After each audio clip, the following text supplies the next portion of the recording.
Tuhan bersamamu.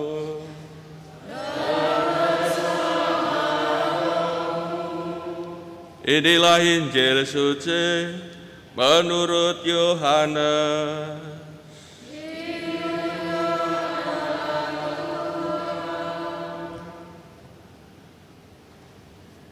Pada suatu hari, Yesus bersabda,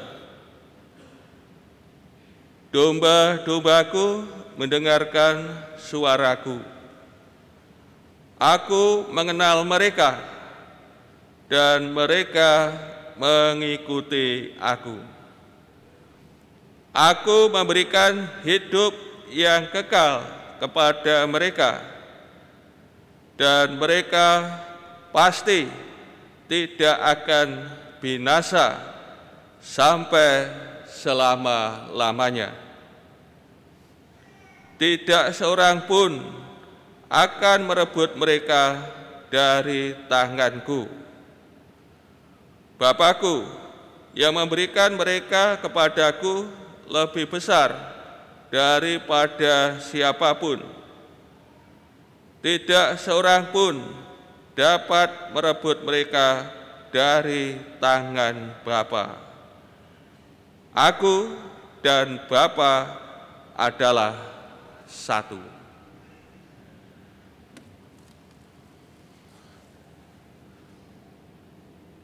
Demikianlah sabda Tuhan. Terpujilah Kristus.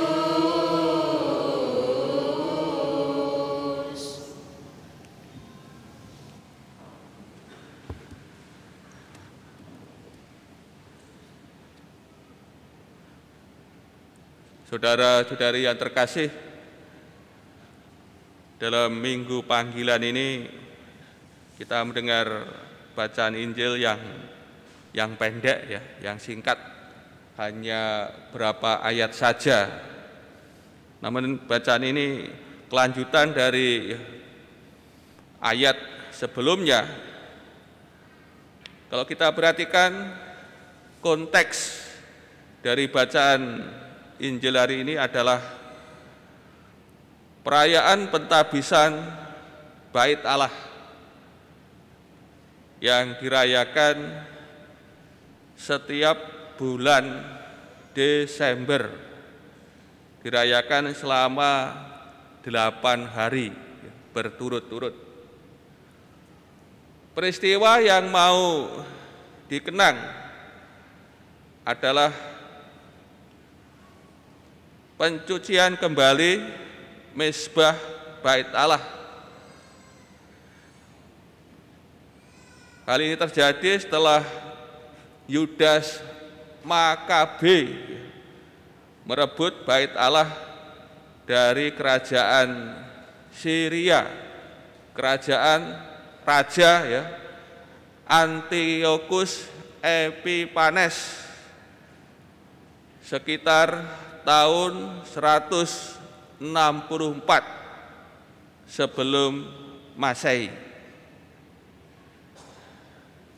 Ketika Bait Allah ya dikuasai oleh raja Syria ini, mezbah Bait Allah digunakan untuk ya, pemujaan kepada dewa Zeus.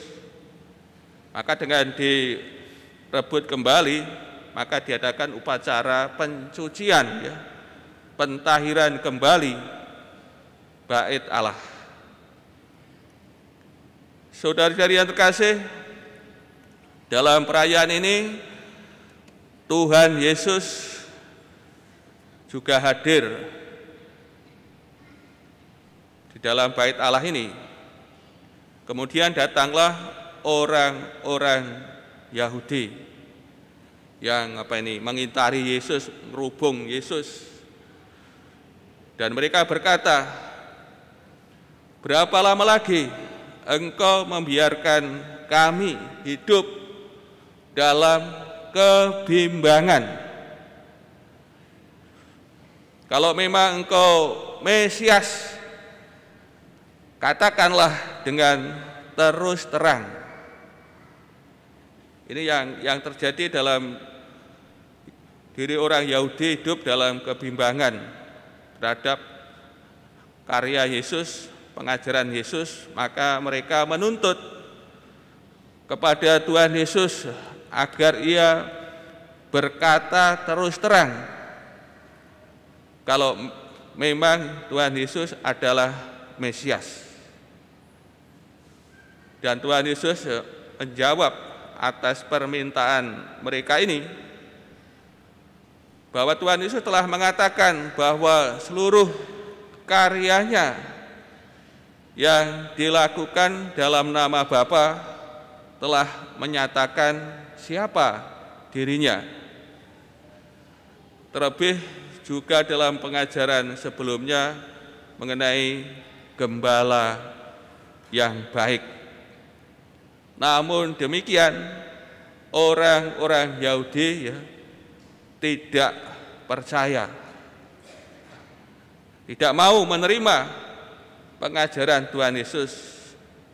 Dan Tuhan Yesus mengatakan, mengapa mereka tidak mau menerima Dia, tidak percaya kepada Dia? Karena mereka bukan domba-dombanya. Ini konteksnya, para sekalian kasih. Dan dalam bacaan singkat ini terlukis dengan sangat indah untuk memberi gambaran bagaimana hubungan umat Allah dengan Allah sendiri. Dalam zaman dulu untuk menggambarkan hubungan yang indah antara umat Allah dengan Allah sendiri digunakan dengan hubungan gambaran domba-domba dengan gembala. Dan hal ini sudah dikatakan dalam perjanjian lama dalam Mazmur, Tuhanlah gembalaku, dan juga dalam kitab-kitab Nabi yang melukiskan dengan indah sungguh luar biasa digambarkan hubungan umat dengan Tuhan. Kira-kira dalam zaman modern ini apa kira-kira lukisan yang indah, yang mewakili, menggambarkan hubungan kita dengan Tuhan? Kira-kira ada enggak yang melukiskan hubungan kita dengan Tuhan itu gambaran zaman modern ini?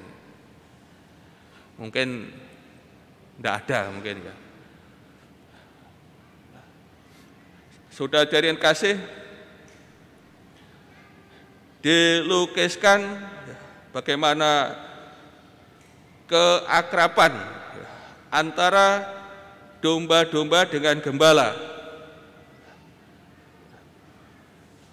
Ada relasi yang khas, yang bersifat timbal balik dan tak terputuskan. Relasi antara domba-domba dengan gembala, yaitu Tuhan kita Yesus Kristus. Hubungan yang timbal balik dikatakan dalam bacaan hari ini domba-dombaku mendengar suaraku. Terus Tuhan, aku mengenal mereka dan mereka mengikuti aku. Aku memberikan hidup yang kekal kepada mereka, dan mereka pasti tidak akan binasa sampai selama-lamanya. Tidak seorang pun akan merebut mereka dari tanganku. Ini dilukiskan hubungan timbal balik antara domba-domba dengan Sang Gembala, antara kita dengan Tuhan kita Yesus Kristus. Kemudian tak terputuskan.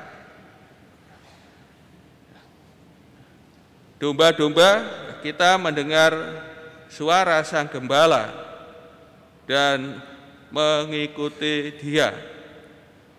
Kemudian Sang Gembala mengenal di sini dalam arti prihatin,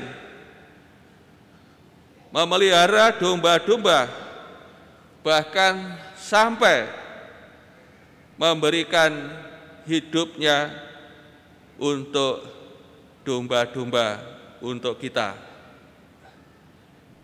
Jadi pada kasih dilukiskan suatu yang sungguh indah, sungguh luar biasa, relasi kita, domba-domba umat Allah dengan Sang Gembala kita, Tuhan kita Yesus Kristus.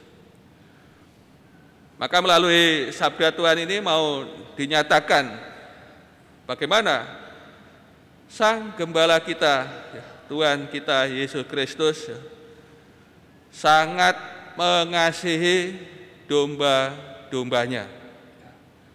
Dan kita saat sekarang merayakan peristiwa kasih yang luar biasa itu dalam Paskah ini. Kasihnya nampak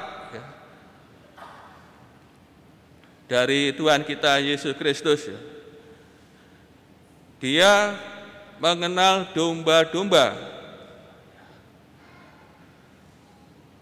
memeliharanya, memberikan hidup yang kekal kepada kita, sehingga tidak akan binasa sampai selama-lamanya. Ini kasih Tuhan, cintanya yang sungguh luar biasa, yang mengagumkan, yang kita alami. Saudara dikasih, juga dalam bacaan ini tersingkap ditampilkan soal ciri-ciri seorang beriman yang sejati. Beriman sejati pertama-tama adalah mendengarkan Sang Gembala, mendengarkan suaranya. Kedua, mengikutinya, berjalan di belakangnya, melihat apa yang dikerjakan oleh Tuhan kita Yesus Kristus. Kemudian kita domba-domba meniru apa yang dikerjakan, meniru akan cita-citanya, keprihatinannya, semangat hidupnya. Ini yang harus senantiasa kita tiru dari Sang Gembala kita dalam karyanya, dalam cita-citanya, perjuangan hidupnya. Sikap yang ketiga adalah mempercayainya, percaya kepadanya, senantiasa percaya kepadanya. Dan kita menaruh segala harapan kita, kepercayaan kita kepadanya, Sang Gembala yang baik, Sang Gembala Agung. Untuk itu para hadirin kasih, melalui sabda Tuhan ini kita diajak untuk senantiasa membangun sikap iman yang sejati sebagai domba-domba yang mempunyai sikap iman yang sejati, senantiasa mendengarkan Dia. Tentu dengan sikap mendengarkan, tentu harus membuka telinga hati kita, pikiran kita, mempunyai kepekaan terhadap bisikannya, sabdanya, dan mengikuti Dia, berjalan di belakangnya, dan senantiasa percaya kepadanya. Sikap iman inilah yang harus kita usahakan, kita perjuangkan dalam membangun relasi dengan Tuhan kita Yesus Kristus, Sang Gembala yang baik, Gembala agung. Kiranya dengan sikap demikian, kita mempunyai sikap demikian, maka iman kita akan tumbuh berkembang dan akhirnya mencapai kesempurnaan sebagai domba-dombanya.